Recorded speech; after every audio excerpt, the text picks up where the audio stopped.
धन्यवाद. प्रभू येशू ख्रिस्तामध्ये मी श्याम बापू चांदणे आपलं सर्वांचं स्वागत करतो, जे फेसबुक लाईव्हमध्ये आम्हा सर्वांना बघत आहेत आणि ह्या प्रार्थनेमध्ये जे जॉईन असतात त्या सर्वांचंही मी स्वागत करू इच्छितो आणि प्रार्थना करतो. प्रभूजी तुला धन्यवाद देतो पिता परमेश्वरा, मान महिमा गौरव तुला देतो, जीवात्मा प्राण तुझ्या हातामध्ये देतो पिता परमेश्वरा. ह्या दिवसांमध्ये प्रभू परमेश्वरा तू आम्हा सर्वांना प्रभूजी तुझ्या वचनातून चालवते, त्यासाठी तुला धन्यवाद देतो पिता परमेश्वरा. कोटी कोटी प्रभूजी मी स्वतःला माझ्या फॅमिलीला पिता परमेश्वर तुझ्या हातामध्ये सोपवतो, माझ्या चर्चला तुझ्या हातामध्ये सोपवतो पिता परमेश्वर. आणि प्रभूजी फेसबुक मीडियाच्या द्वारे प्रभूजी बघणाऱ्या सर्वांना तुझ्या हातामध्ये सोपवतो पिता परमेश्वर. तुला पुन्हा एक वेळेस धन्यवाद देतो पिता परमेश्वरा, मान महिमा गौरव तुला देतो पिता परमेश्वर. प्रभूजी जे काही वचन मी शेअर करू इच्छितो पिता परमेश्वर ते माझ्या इच्छेने नसून प्रभूजी तुझ्या इच्छेनुसार असा असू दे पिता परमेश्वर. आणि माझ्या मुखातून निघणारा प्रत्येक शब्द प्रभू येशूच्या नावामध्ये पवित्र आत्मेने निघू दे. धन्यवाद देतो पिता परमेश्वर, तुला मान महिमा गौरव तुला देतो आणि ही प्रार्थना तारणार प्रभू येशू ख्रिस्त याच्या गोड आणि पवित्र नावात करतो म्हणून तू ऐक. आमेन. धन्यवाद देतो परमेश्वराला.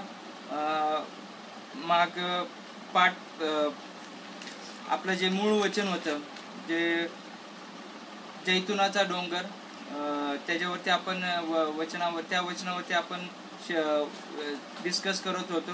आणि जे होतं वचन की लूक 22वा अध्याय 39 ते 42 हे जे मूळ वचन होतं हे आपण बघू.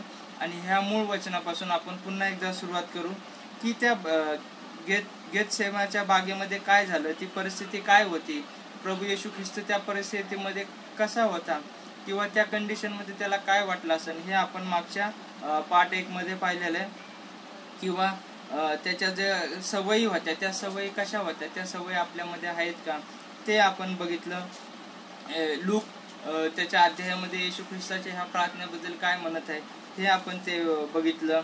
आणखीन जो मेन मुद्दा होता आपला त्या मुद्द्याकडे आपण जाऊ आणि लूक 22वा अध्याय आणि 39 ते 42 वचन वाचून मेन आपल्या मूळ वचनाला पुन्हा एकदा सुरुवात करू.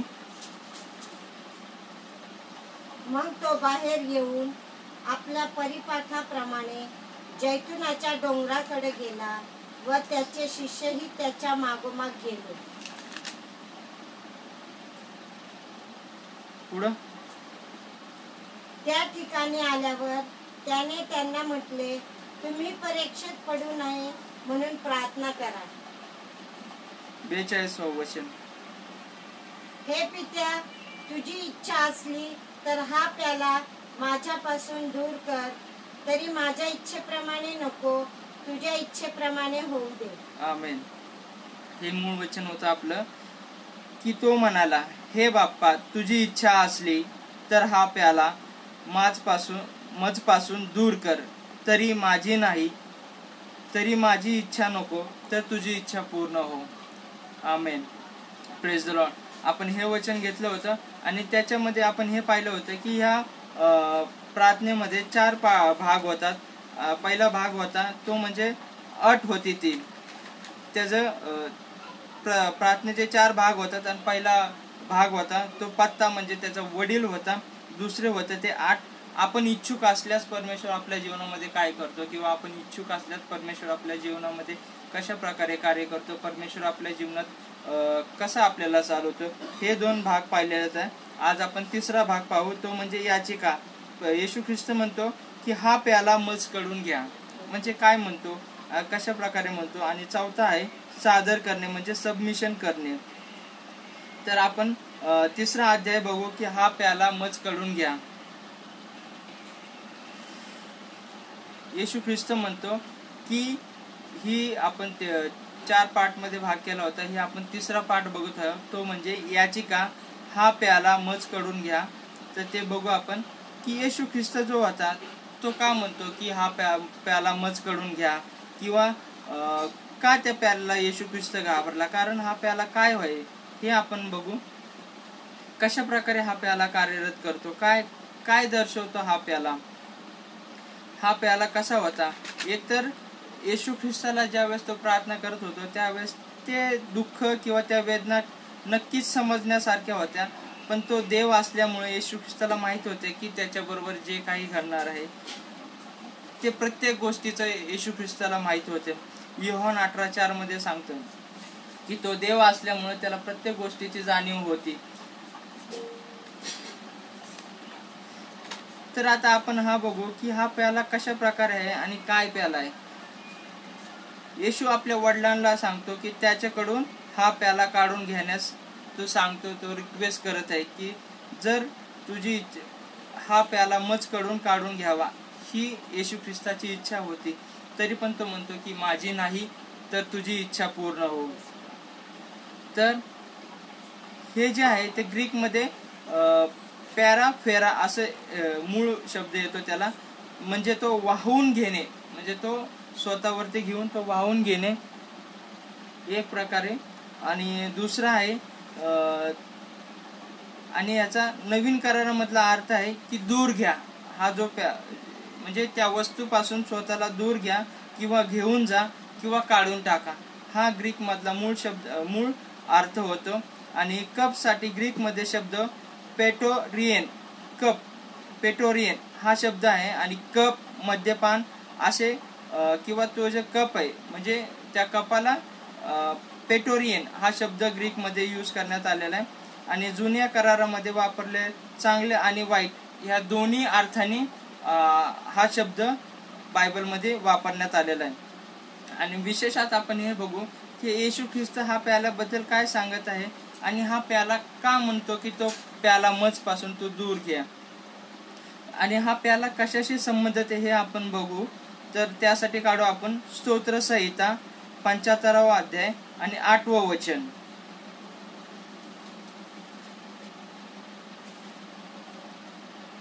पहा, परमेश्वराच्या हाती प्याला आहे व त्यात द्राक्षरस फेसाळत आहे, त्यात मसाला मिसळला आहे आणि त्यातून ती ओतून देतो.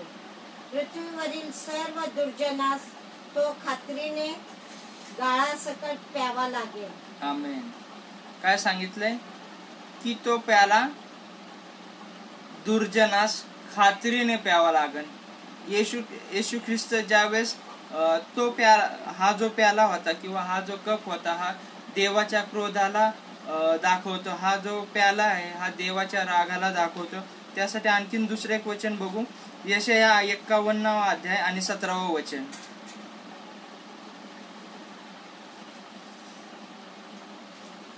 हे यरूशलेमे, जागी हो, जागी हो, उठ. तू परमेश्वराच्या हातून त्याच्या क्रोधाचा प्याला पिऊन टाकीला आहे. झोकांडे देणारा कटोरा तू प्यालीस, त्यातील थेंबही उरला नाही. काय सांगतो इथं परमेश्वर यरूशलेमला की देवाच्या क्रोधाचा प्याला तू प्यालेली आहेस. म्हणजे हा जो कप होता, हा जो प्याला आहे हा देवाच्या क्रोधाला, हा देवाच्या रागाला दर्शवत आहे. म्हणून येशू ख्रिस्त म्हणतो की हा प्याला मजकडून काढून घ्यावा. तर हा प्यालाचा अर्थ आहे की देवाचा राग त्या व्यक्तीवरती, त्या जागेवरती, त्या मनुष्यांवरती, त्या प्रजेवरती, त्या नागरिकांवरती तो येतो. म्हणून हा प्याला म्हणजे जो देवाचा राग आहे तो काढून घेण्यासाठी येशू ख्रिस्त इथं विनंती करत आहे की जर शक्य असल्यास तर हा प्याला मजकडून घ्या. आणि ही जी बाकीची वचने ती पण मी आपल्याला सांगतो. यशाया 51 अध्याय 22वा वचन, यिर्मया 25वा अध्याय 15वा वचन, 17वा वचन आणि 28वा वचन. ही सर्व जी वचने आहेत ही सर्व वचने देवाच्या प्याल्याबद्दल सांगत आहेत. येशू ख्रिस्त त्या क्षणापासून देवाच्या विरोधावर जाणार होता. त्या क्षणापासून विरोधी म्हणजे एक त्याच्यावरती त्या क्षणापासून ज्यावेळेस तो क्रुसावर जाणार होता ते सर्व पाप जे आजपर्यंत प्रत्येक मनुष्याने केलं होतं, आजपर्यंत प्रत्येक व्यक्तीने केलं होतं, लहान थोरापासून प्रत्येक म्हाताऱ्या माणसापर्यंत जे प्रत्येक म्हणजे जी भूतकाळातली पण जी पाप होऊन गेली होती ती पण सर्व पापे येशू ख्रिस्तावरती होणार होती. म्हणून येशू ख्रिस्त देवाच्या अपोजिट जाणार होता. म्हणून येशू ख्रिस्त म्हणून देव येशू ख्रिस्तापासून तोंड फिरवणार होता. म्हणून हा जो सर्व क्रोध आहे, हा जो सर्व राग आहे तो येशू ख्रिस्तावरती येणार होता. म्हणून येशू ख्रिस्त इथं विनंती करतोय याची का करतोय की हा प्याला मजकडून काढून घ्या. कारण येशू ख्रिस्त ह्या पृथ्वीवरती एक मिशन म्हणजे आपल्या तारणासाठी, जो देवाचा पुत्र होता, जो देवासमान होता, तो आपल्यासाठी, तुमच्या आणि आमच्यासाठी ह्या पृथ्वीवरती जन्म घेतलाय आणि ह्या आपल्यासाठी तारण म्हणून क्रूसावरती जाणार होता. म्हणून येशू ख्रिस्त इथं म्हणत होता की हा प्याला मजकडून काढून घ्या. कारण येशू ख्रिस्त देव होता. जसं योहान 18वा अध्याय आणि 4 वचन सांगतं, येशू आपणावर जे काही येणार ते सर्व जाणून बाहेर आला आणि त्यांना म्हणाला तुम्ही कोणाला शोधिता. इथं काय सांगितलंय योहान 18वा अध्याय आणि 4 वचन की येशू ख्रिस्त सर्व काही जाणून होता. म्हणून येशू ख्रिस्ताला माहित होतं की माझा बाप, माझा पिता, जो मी त्याला स्वर्गात जे काही करताना पाहतो ते मी पृथ्वीवरती करतो, हे येशूचं स्टेटमेंट आहे. पण इथून पुढं त्याचा बाप त्याच्यापासून त्याचं मुख आपल्या प्रिय लेकराकडनं फिरवणार होता आणि त्या प्रिय लेकराला त्या मृत्यूच्या दरीमध्ये किंवा त्या प्याल्यामध्ये तो झोकून देणार होता. कारण काय म्हणतात आपण, पाप आणि देव ह्याचं कधीच एकत्र होत नाही. म्हणून ज्यावेळेस येशू ख्रिस्तावरती सर्व जगाची पापे ओतण्यात येणार होती, त्यावेळेस तो आपल्या पित्यापासून दूर होणार होता. आणि येशू ख्रिस्त या जगामध्ये असताना तो एका विशेष गोष्टीसाठी होता, ते म्हणजे तुमचं आणि आमचं तारण होतं. आणि त्याला जेव्हा त्याने स्वतःचं रक्त अर्पिलं त्यावेळेस आपण प्रत्येक पापातून मुक्त झालेलो आहे. आणि येशू ख्रिस्ताला कुठल्याही गोष्टी माहीत नाहीये असं कुठलाच भाग नाहीये. जसं की त्याला लहानपणापासूनच सर्व गोष्टी समजण्यामध्ये सुरुवात झाली आणि तारुण्यामध्ये त्याला अधिक प्रकारे, चांगल्या प्रकारे माहिती झाली. की लूक 2रा अध्याय 9 वचन सांगतं,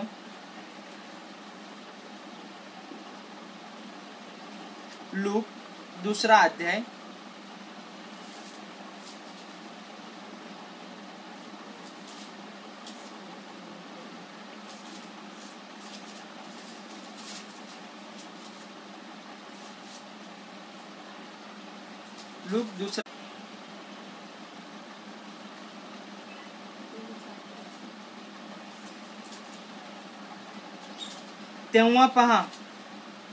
तेव्हा पहा प्रभूचा दूत त्याच्याजवळ उभा राहिला व प्रभूचे तेज त्याच्या भोवती प्रकाशले आणि ते फार भ्याले. इथं वचन काय सांगतं की तेव्हा पहा प्रभूचा दूत येशू शेजारी उभा राहिला आणि त्याचा प्रकाश त्याच्यावरती पसरला. आणि तारुण्यात एक प्रकार त्याला अधिक माहिती झाली. आणि जेव्हा त्याने बाप्तिस्मा घेतला आणि नंतर त्यानंतर त्याच्या सेवेची तयारी झाली आणि नंतर वाळवंटात पित्याने त्याला दाखवला की प्याला पिण्याची पूर्ण तयारी त्याच्याकडनं करून घेतली. येशू ख्रिस्ताकडनं हा जो प्याला होता, हा पिण्याची जी तयारी आहे येशू ख्रिस्ताकडनं पित्याने त्या वाळवंटामध्येच तयारी करून घेतली. ज्यावेळेस येशू ख्रिस्ताची परीक्षा घेतली शैतानाने, त्यावेळेस सर्व त्याने ती तयारी करून घेतली. ज्या ठिकाणी त्याला बोलवण्यात आले होते त्या ठिकाणी त्याला पाठवले गेले होते, ते फक्त तुमच्या आमच्यासाठी साध्य करण्यासाठी. येशू ख्रिस्त जो आपल्या पित्याला, जो आपल्या वडिलांना प्रार्थना करतो किंवा जी विनवणी करतो, ते त्याचं कुंपोतपणा आहे असं कदाचित किंचितही नाहीये. कारण तो मनुष्य रूपामध्ये होता, तो मनुष्य देहामध्ये होता आणि तो देव होता. त्याला त्या गोष्टी दिसत होत्या, त्याला त्या गोष्टी जाणत होत्या. म्हणून तो कदाचित देवाला विनंती करतोय की पिता, हा प्याला जर मजपासून शक्य असल्यास तुला काढून घे. तरी पण तो पुढे म्हणतो की माझी इच्छा नाही तर तुझी इच्छा पूर्ण हो. आपण पित्याला कधी असं म्हणतो का? देवाला आपण कधी असं सांगतो का, प्रभू माझी इच्छा नाही पण तुझी इच्छा पूर्ण होते? कधी आपण देवाकडे विनंती करतो का, प्रभूजी तुझी इच्छा काय आहे? आपण देवाला जाणण्याचा प्रयत्न करतो का की प्रभूजी तुझी इच्छा काय आहे माझ्या जीवनामध्ये कशा प्रकारे तू कार्य करू इच्छितोय? आणि विशेष गोष्ट आहे की जेव्हा त्याला वधस्तंभावरती घेऊन जाण्यात येणार होतं ते किती वेदनादायक त्रास होता ते येशू ख्रिस्त जाणून होता. आणि रोमन शासकांच्या काळामधली अत्यंत क्रूर शिक्षा ही वधस्तंभावरती देण्यात आली होती. म्हणजे येशू ख्रिस्त ते जाणून होता, त्यांनी ऐकलंही असेल त्यावेळेला की जे डाकू होते किंवा जे गुन्हेगार होते त्यांना कशा प्रकारे त्या वधस्तंभावरती देण्यात येत होतं. आणि ही पद्धत जी होती ना अतिशय वेदनादायक होती आणि छळ करणारी होती. आणि येशू ख्रिस्त देव होता हे बायबलमध्ये वचन सांगते स्पष्ट, योहान 18:4 की तो देव असताना तर त्याला ह्या गोष्टी जाणत होत्या, त्या गोष्टी तो समजत होता. तर मग तो का त्रासणार नाही, का त्याला तो क्लेश होणार नाही, का तो त्या वेदनांनी व्याकुळ होणार नाही. कारण त्याला त्या क्षणाला आहे ना त्या ज्या वेदना होत्या त्या इतक्या भयानक होत्या की त्या स्पष्ट करण्यासाठी एक शब्द तयार केला गेला आहे. विशेष म्हणजे तो एक शब्द आहे, तो शब्दाचा अर्थ क्रॉसवरून घेतला आहे आणि तो म्हणजे संपला. हा एक शब्द तयार करण्यात आलाय, तो संपला. तो किती वेदनादायक शब्द असेल किंवा तो किती वेदनादायक त्रास असेल त्याला, ती किती वेदना असेल त्याला त्या क्षणाला प्रार्थना करताना. तो क्रूसावरती जाण्याची तिथनच तयारी करत होता. त्या क्रूसावरती जाण्याचे ते मरण घेण्यासाठी, त्या पाप स्वतःवरती घेण्यासाठी त्या क्षणापासून येशू ख्रिस्त तिथनच सुरुवात झाली होती. आणि विशेष म्हणजे आणखीन एक गोष्ट की आपल्याला उत्पत्ती 2 अध्याय 8 वचन सांगतं की सुरुवातीच्या काळामध्ये मानवी इतिहासामध्ये ज्या वेळेस बागेमध्येच मनुष्य पडला, जेव्हा पहिल्या आदमाने बागेमध्ये देवाविरुद्ध पाप केले तेव्हा मृत्यू जगामध्ये घुसला. उत्पत्ती 3:6 सांगतं आपल्याला. त्या झाडाचे फळ उत्पत्ती 3 अध्याय 6 वचन. त्या झाडाचे फळ खाण्यास चांगले, दिसण्यास मनोहर आणि शहाणे करण्यास इष्ट आहे असे त्या स्त्रीला दिसून आले. तेव्हा तिने त्याचे फळ काढून खाल्ले व आपल्या बरोबर आपल्या पतीसही ते दिले व त्याने ते खाल्ले. बस. ज्या क्षणी त्यांनी देवाची आज्ञा मोडली, ज्या क्षणी त्यांनी ते फळ खाल्लं, त्या क्षणापासून मृत्यू या जगामध्ये प्रवेश केला, मृत्यू या जगामध्ये आला. आणि त्याच्यानंतर हजारो वर्षानंतर येशू ख्रिस्त हा जो शेवटचा आदाम होता तो त्याच्या पित्याच्या हातातून हा प्याला स्वीकारण्यासाठी पुन्हा दुसऱ्यांदा बागेमध्ये गेला. कारण त्याला माहिती होतं की मृत्यूवरती विजय मिळवला जाणार होता, मृत्यूवरती जय मिळवला जाणार होता. ज्या वेळेस पहिला आदाम जो त्या बागेमध्ये पडला, तो शेवटचा दुसरा आदाम ज्याने बागेमध्येच सुरुवात केली त्या विजयाला घेण्यासाठी, त्या लढाईमध्ये विजय मिळवण्यासाठी.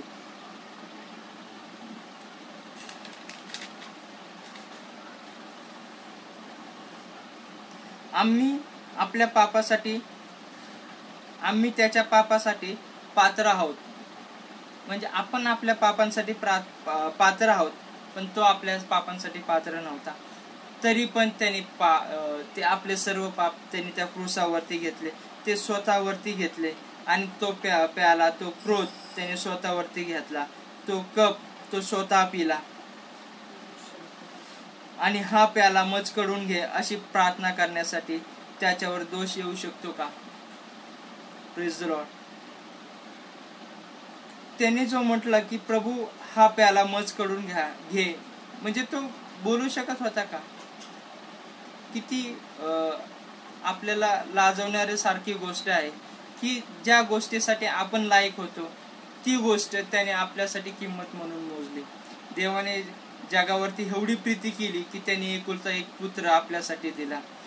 तो ह्या गोष्टी करण्यासाठी त्याची काहीही चूक नसताना तरी हा प्याला त्याने स्वतःवरती घेतला.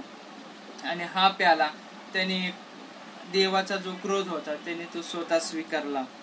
आता चौथा आपण विषय बघू ह्या प्रार्थनेमधला तो म्हणजे सबमिशन, सादर करणे. येशू ख्रिस्त ह्या शेवटच्या टप्प्यामध्ये म्हणतो की माझी इच्छा नाही तर तुझी इच्छा पूर्ण हो. Praise the Lord. किती मोठं स्टेटमेंट आहे, किती मोठी गोष्ट आहे की देव सांगतो, येशू ख्रिस्त म्हणतोय की माझी इच्छा नाही तर तुझी इच्छा पूर्ण हो. आपण कधी असा प्रयत्न करतो का? देवाला म्हणतो का, प्रभूजी माझी इच्छा नाही तर तुझी इच्छा पूर्ण हो, माझ्या जीवनामध्ये तू मला चालव, माझ्या जीवनामध्ये तू मला मार्गदर्शन कर, माझ्या जीवनामध्ये तू मला घेऊन चाल. आपण कधी असं म्हणतो का? परमेश्वराला कधी त्याची इच्छा विचारतो का आपण? प्रियांनो, ह्या क्षणाला आपण खरंच जाणवून घेऊ, आपण स्वतःला थोडीशी जाणीव करून घेऊ की येशू ख्रिस्ताला जर आपण आपला भाव, आपला पिता, आपला मित्र जर म्हणतो, तर आपण जर येशू ख्रिस्ताने तो आपल्याला अधिकार दिलाय की तुम्ही माझ्या उजव्या हाताला बसता. ह्या कठीण नाहीयेत, त्याने ज्या गोष्टी सांगितल्या त्या कठीण नाहीयेत, पण ते आपण प्रयत्न करू. आपण परिपूर्ण होऊ शकत नाही येशू ख्रिस्तासारखं, पण आपण त्याच्याबरोबर किंवा त्याच्यासारखं चालण्याचा प्रयत्न करू शकतो. कारण ह्या जगामध्ये, ह्या संपूर्ण सृष्टीमध्ये येशू ख्रिस्तच हा परिपूर्ण देव आहे आणि तोच पवित्र आहे. तर तो सांगतो की माझी इच्छा नाही तर तुझी इच्छा पूर्ण होईल. आपण कधी प्रार्थनेमध्ये छोट्या गोष्टीसाठी जर सुद्धा म्हणतो का परमेश्वराला, प्रभूजी माझी इच्छा नाही पण तुझी इच्छा माझ्या जीवनामध्ये पूर्ण होते. आपण हट्ट करत बसतो. आपण परमेश्वरासमोर आणखीन जोमाने प्रार्थना करतो, प्रभूजी मला हे पाहिजे, प्रभूजी हे मला पाहिजे. पण कधी आपण हे विचारतो का, प्रभूजी ह्या क्षणाला माझ्या जीवनात तुझी इच्छा काय आहे? तो प्रार्थना करतो तरी सुद्धा माझी इच्छा नाही तर तुमची इच्छा पूर्ण हो. ह्या ग्रीकमध्ये ह्या शब्दाला थेलमा ही संज्ञा दिली आहे, म्हणजे इच्छा, विल. थेलना म्हणजे प्राधान्य इच्छा. आपण परमेश्वराची ती प्राधान्य इच्छा जाणतो का? येशू ख्रिस्त देवाला सांगतो की प्रभूजी तुझी इच्छा प्राथमिक आहे. कधी आपण बोलतो देवाला, पित्या तुझी इच्छा माझ्या जीवनामध्ये प्राथमिक आहे, तुझ्या इच्छा माझी इच्छा तुझ्या इच्छेसमोर गौण आहे. आपण कधी म्हणतो का, प्रभूजी मी पित्या तुला आत्मसमर्पण करतो. जसं येशूची इच्छा आहे की कप काढला जावा, परंतु तो म्हणतो देवा परंतु वडिलांची इच्छा वेगळी असेल तर तो स्वइच्छेने तो त्याला प्राधान्य देऊन शरण जातो. काही वेळेस असं होतं की परमेश्वराची आपल्या जीवनामध्ये खरंच वेगळी इच्छा असते. आपली इच्छा बाजूला सारून आपण देवाच्या इच्छेला प्राधान्य देऊन आपण देवाच्या इच्छेप्रमाणे चाललं पाहिजे. त्या देवाची इच्छा पूर्ण होण्यासाठी आपण मार्ग मोकळा करून दिला पाहिजे. देवाची इच्छा आपल्या जीवनामध्ये कार्यरत होण्यासाठी आपण त्याला इन्व्हाइट केलं पाहिजे. आपण असं करतो का? आपण म्हणतो का, प्रभूजी माझी इच्छा गौण आहे पण तुझी इच्छा प्राधान्य आहे, तुझ्या इच्छेला मी प्राधान्य देतो. तर त्यासाठी आपण बघू 2 तिमोथी 4 अध्याय आणि 7 वचन.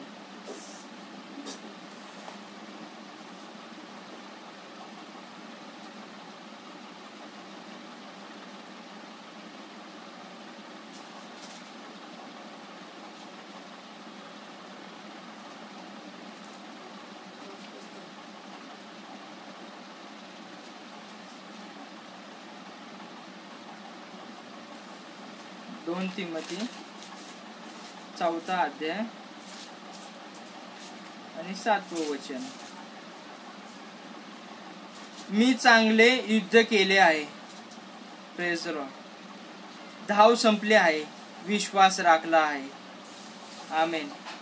जे सुयुद्ध ते मी केले आहे, धाव संपवली आहे, विश्वास राखीला आहे. Praise the Lord.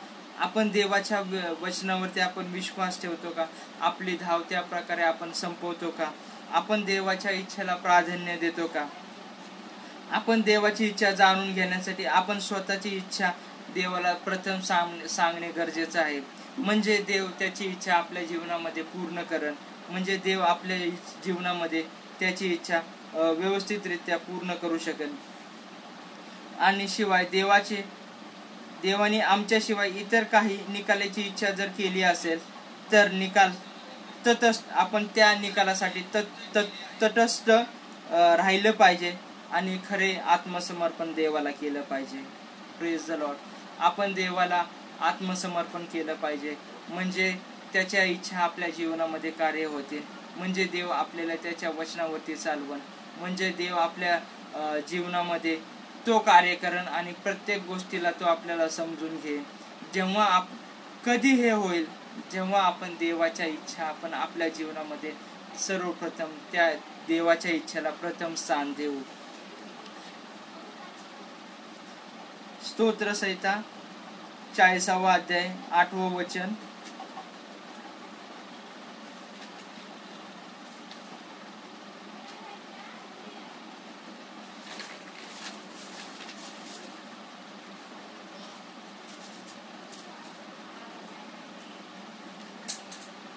हे माझ्या देवा, तुझ्या इच्छेप्रमाणे करण्यात मला आनंद आहे.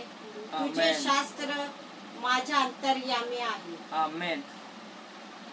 वचन खूप डीप मध्ये आहे की ते सांगतं की देवा, तुझ्या इच्छा करण्यास मला आनंद आहे. परमेश्वराची प्रत्येक इच्छा करण्यासाठी आपण आनंद मानला पाहिजे. देवाची प्रत्येक इच्छा पूर्ण करण्यासाठी आपण खुशीने तयार झालं पाहिजे, कारण देवाचं वचन सांगतं की त्याचं नियमशास्त्र माझ्या हृदयामध्ये आहे. आणखीन एक गोष्ट सांगतो आणि हा मेसेज संपवतो की ज्यावेळेस येशू ख्रिस्त गेतसेबाच्या डोंगरावरती प्रार्थना करत होता, त्यावेळेस वचन सांगतं की त्याचा जो घाम आहे तो रक्तामध्ये परावर्तित होऊन तो पडत होता. तर त्याला काय म्हणतात आणि वैद्यकीय भाषेमध्ये त्याला काय म्हणतात किंवा तो काय होतं हे मी सांगू इच्छितो की हे जे त्याचा घाम रक्ताच्या थेंबासारखा होता, तो फार दुःखी झाला होता आणि त्याने अधिक मनापासून प्रार्थना केली. मग त्याचा घाम रक्ताच्या थेंबासारखा जमिनीवर पडण्यासारखा झाला. त्याला वैद्यकीय भाषेमध्ये किंवा मेडिकल लाईन मध्ये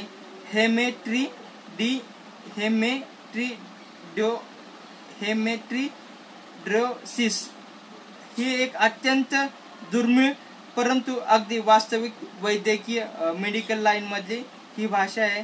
त्या परिस्थितीला हे म्हणतात जेथे एखाद्याच्या घामामध्ये रक्त असते, घामाच्या ग्रंथी भोवती लहान रक्तवाहिन्या असतात आणि या रक्तवाहिन्या संकोचित होऊ शकतात आणि नंतर फुटलेल्या बिंदूकडे त्या वळतात व जेथे घामाच्या ग्रंथीमध्ये ते मिसळतात आणि त्याचे मेन कारण असतं ते म्हणजे अत्यंत क्लेश, म्हणजे जे दुःख असतं ज्याची आपण कल्पना करू शकत नाही, ते क्लेश, तो त्रास येशू ख्रिस्त त्या प्रार्थनेच्या त्यावेळेस तो जाणत होता. तर प्रेज द लॉर्ड. परमेश्वराला मी धन्यवाद देतो की हे जे वचन आहे किंवा हे वचन शेअर करण्याची जी संधी दिली त्यासाठी मी परमेश्वराला धन्यवाद देतो. आणि प्रियांनो, जर आपल्याला आणखीन काही वचनाबद्दल येणाऱ्या दिवसामध्ये आणखीन नवीन विषय घेऊन येतोय, तर मी परमेश्वराला त्यासाठी धन्यवाद देतो, प्रार्थना करतो. धन्यवाद पिता परमेश्वरा, मान महिमा गौरव तुला देतो. जीव आत्मा प्राण तुझ्या हातामध्ये सोपवतो. आणि पिता परमेश्वरा, हे जे वचन तू दिलंस त्यासाठी तुला धन्यवाद देतो. आणि पिता परमेश्वरा, हे वचन प्रत्येकाला समजण्यास सहाय्य आणि मदत कर. पिता परमेश्वरा, तुला धन्यवाद देतो की तू ह्या वचनामधनं चालवलंस, त्यासाठी तुला कोटी कोटी धन्यवाद देतो. रोजी मी स्वतःला, मी सर्वांना आणि फेसबुक मीडियाद्वारे जे बघणाऱ्या सर्वांना तुझ्या हातामध्ये सोपवतो. पिता परमेश्वरा, धन्यवाद देतो, मान महिमा गौरव तुला देतो. आणि ही प्रार्थना तारणार प्रभू येशू ख्रिस्त याच्या गोड आणि पवित्र नावामध्ये करतो म्हणून तू ऐक. आमेन, आमेन, आमेन.